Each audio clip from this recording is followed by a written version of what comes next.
Welcome friends. In today's lecture we are going to discuss design of brake. Basically brakes are of four types: mechanical brake, hydraulic brake, pneumatic brake, and some nowadays even you can see the electric brakes which can be used in heavy machineries. But our today's discussion is related to mechanical brake. So what is the significance of this mechanical brake? It is actually a mechanical device used for the reduction of speed, or even we can bring a moving member into a stationary condition by bringing the speed to equal to 0, or even we can use it to hold the moving member into stationary condition by absorbing the kinetic energy or potential energy, or even in case both kinetic and potential energy. You can say that how potential energy we utilize. If let us say you know that if any vehicle or member is moving, it has kinetic energy that can be absorbed, but if that same member is in inclined position or at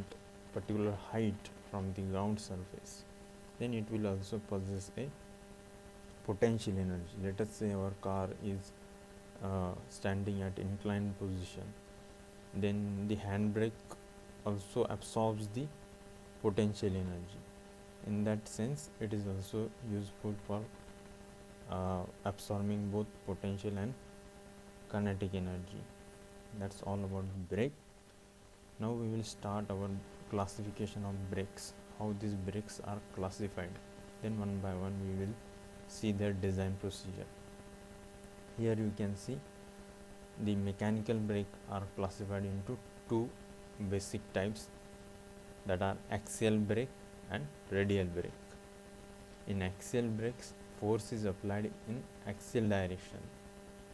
Let us say it is a drum or ring. Then the axis of the ring, along the axis of the ring, the braking or the external force for braking will be applied. And in case of radial brake, the force is applied in radial direction. We will see the diagrams also. First of all, let us classify this. The radial brakes are again classified into shoe brake or block brake, and second type is band brake, where a belt like band is used to retard the motion of a wheel or ring or drum. And third is the combination of band and block brake. In our syllabus we will basically discuss about radial brakes. Now this shoe brake or block brake are again classified into two types: short shoe brake and long shoe brake. We will discuss the examples and complete design procedure for both these, and I have also included the numerical on long shoe brake in this presentation. But if you are preparing for GATE, but very rarely or it will be asked a question on long shoe brake, even though I have included, because the design procedure is somewhat similar, just very little change in design of short shoe and long shoe brake. After that we will see the design of band brake, which are again classified into two types, that is simple band brake and differential band brake. So let us start with the design of short shoe brake.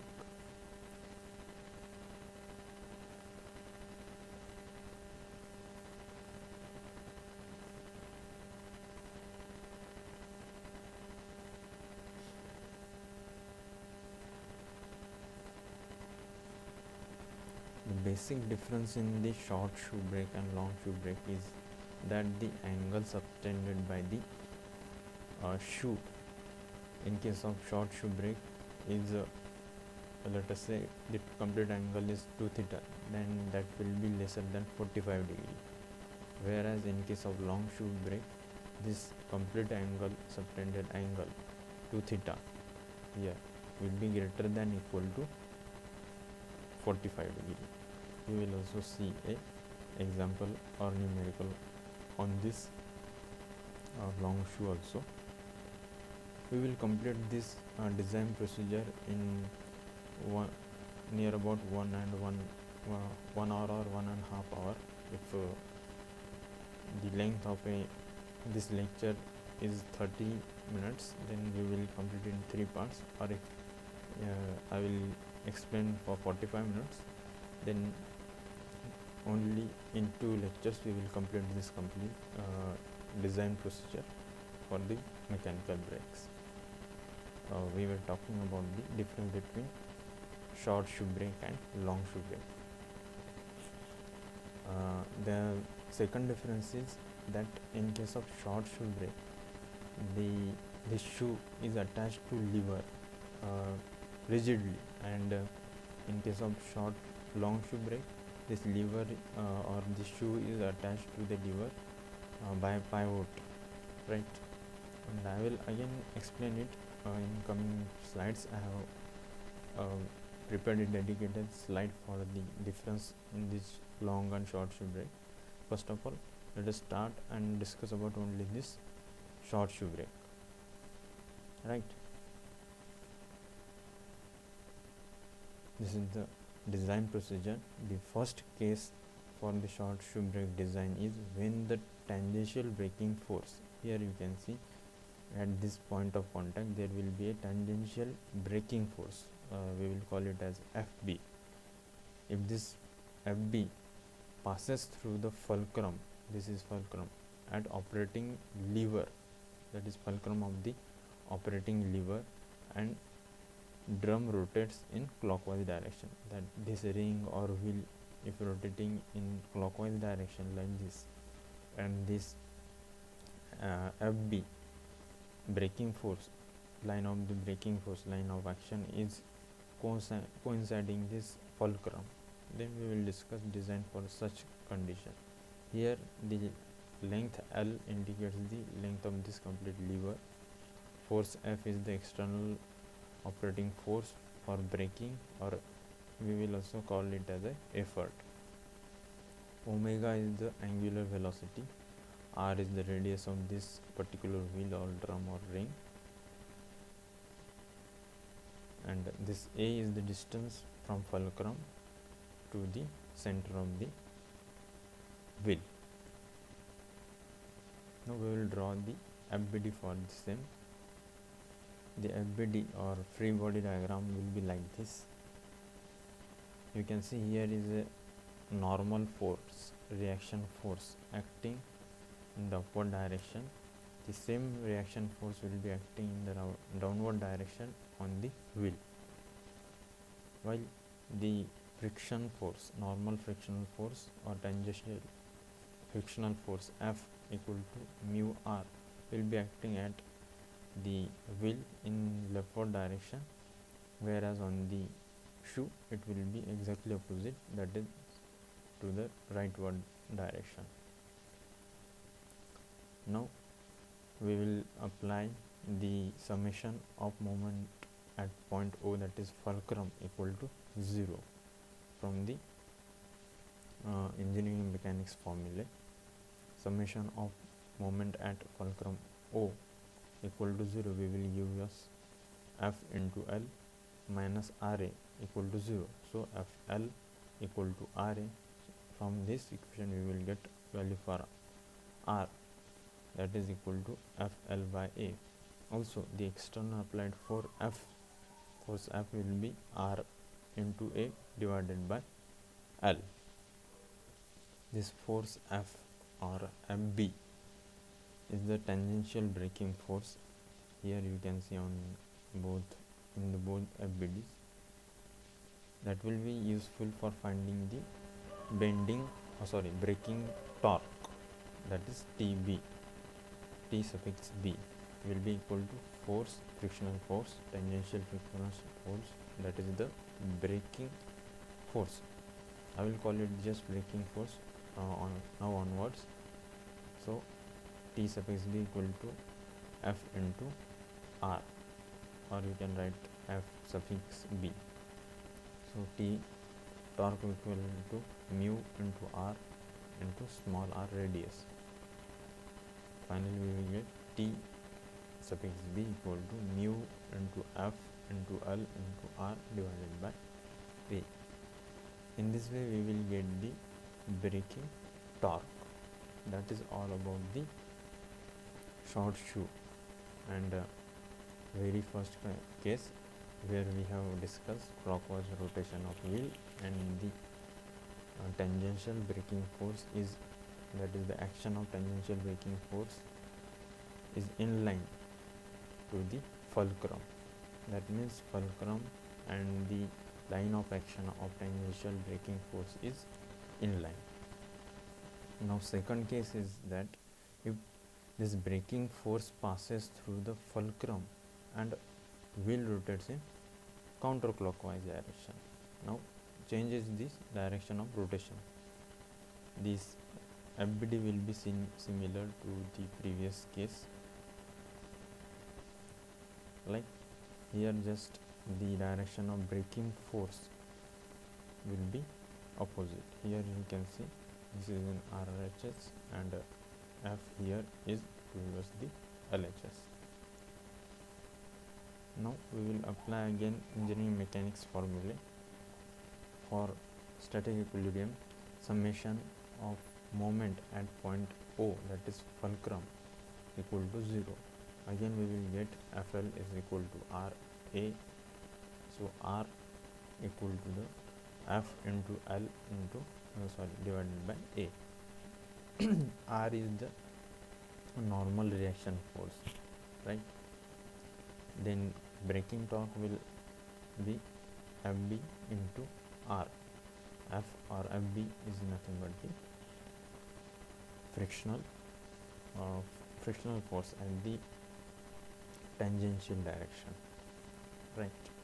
So finally we are getting this torque, braking torque is equal to mu into F into L into R divided by A. Here you can see this equation is very similar to the previous equation here.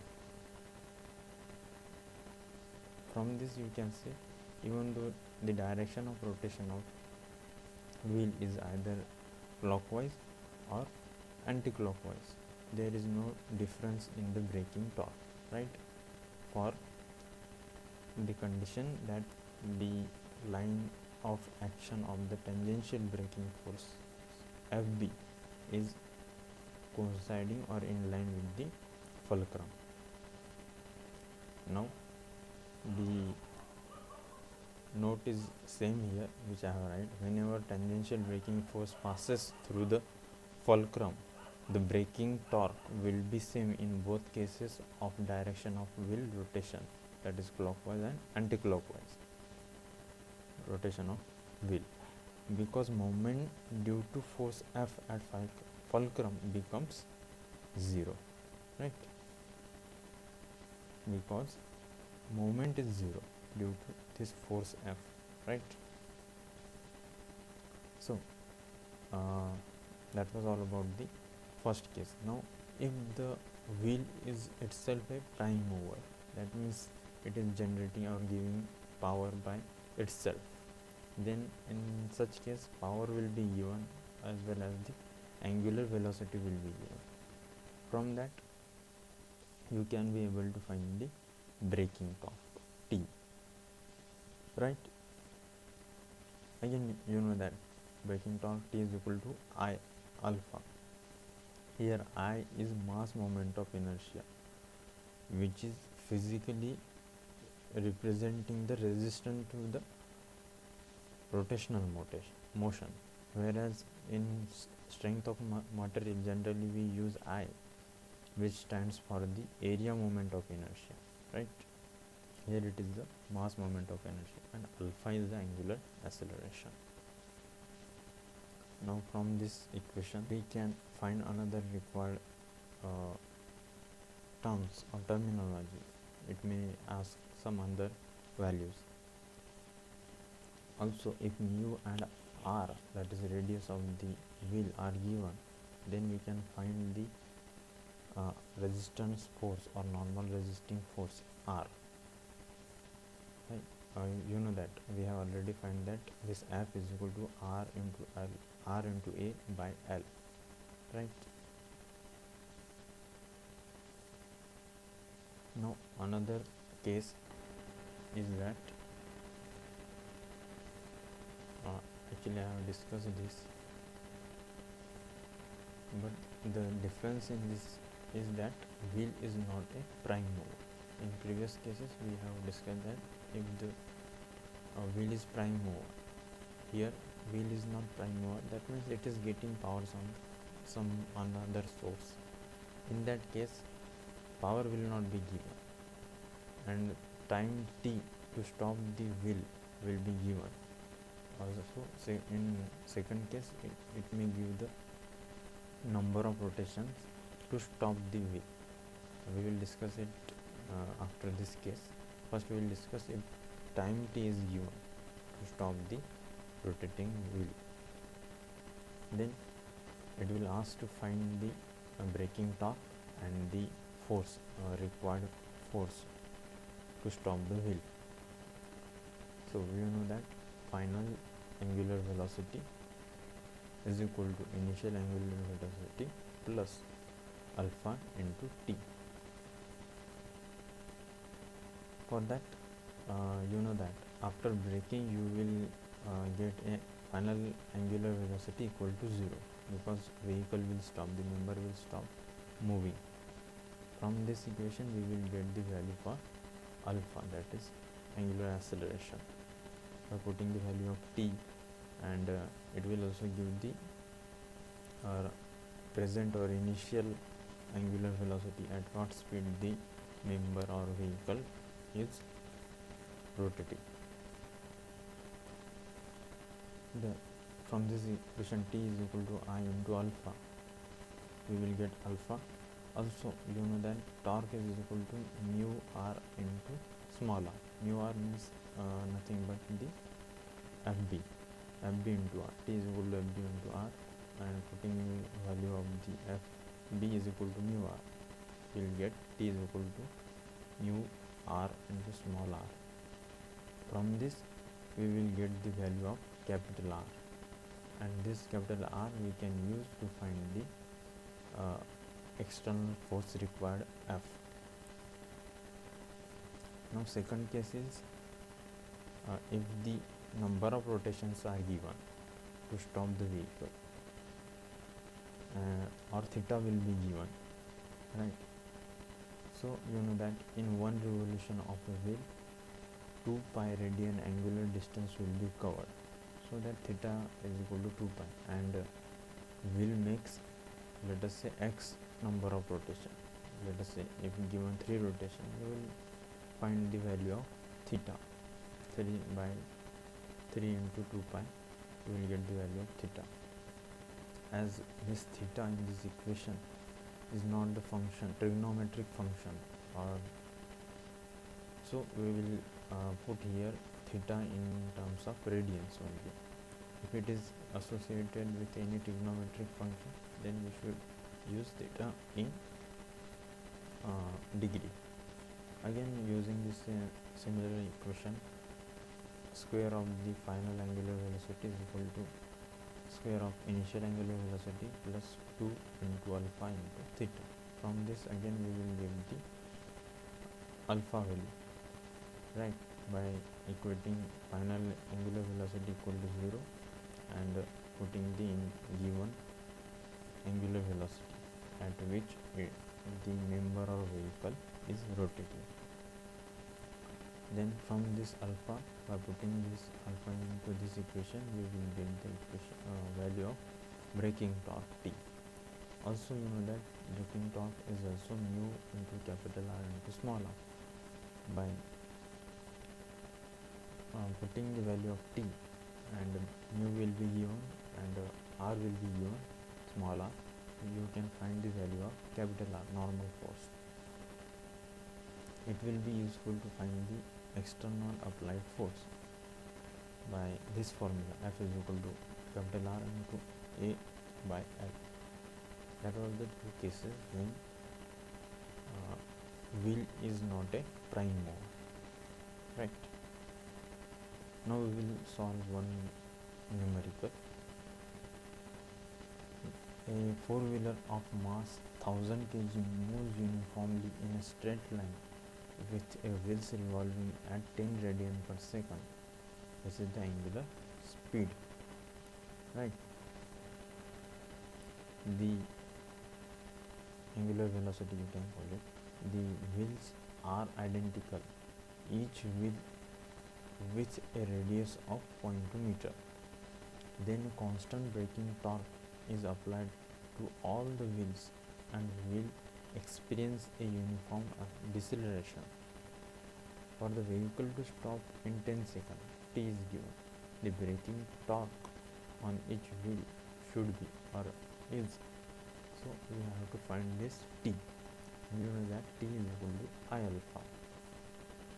Again, we have given the total mass and nothing is mentioned about the shape of the wheel, whether it is a ring or a disc, right?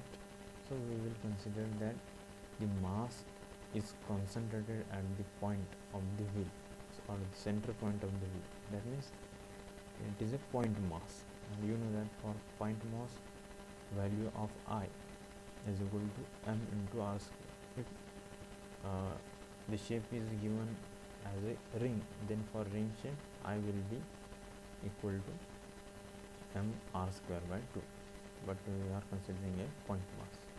So we will find I value by putting the distance r from the circumference to the point of action of the force. That is, here is point of force is nothing but the mass. And how we will get the mass on each wheel? We have given the total mass 1000. We will divide it by number of wheels, that is 4. Here is the 250 kg will be on each wheel. Like this will be the our FBD. R is this center. This mass is acting exactly to the downward direction due to gravity.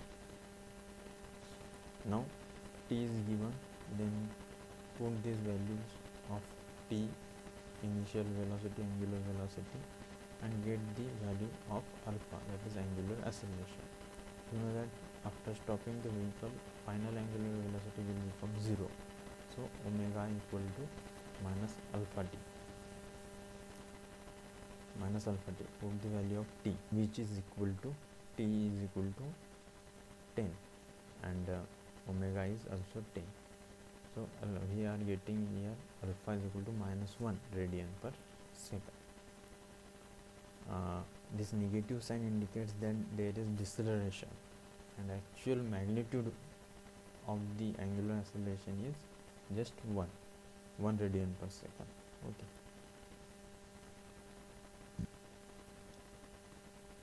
Don't confuse with this sign. Okay. Negative sign is indicating just the direction, more what I can say, the nature. The nature is deceleration, not acceleration. So put this value of alpha into our equation, T equal to I alpha. You know that the value of I is m into capital R square, sorry, small r square. This is the radius of a wheel.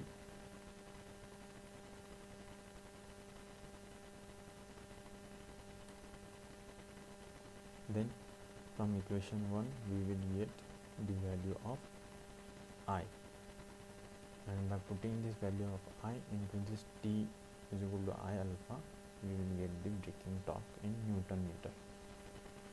This was all about the short shoe, right? Design of short shoe. And the third case for the short shoe, when the line of action of the braking force is not in line and it is a distance be below the fulcrum. We will discuss this in next lecture. In today's lecture we have discussed if the line of action of this friction force is in line. Both the two cases it was same. So in coming cases, that is case number 3 and case number 4, this line of action will be either below the fulcrum or above the fulcrum. We will discuss this in next lecture. So in this lecture, if you have any doubt, you can write in comment box. Till then, goodbye. Signing off for the day.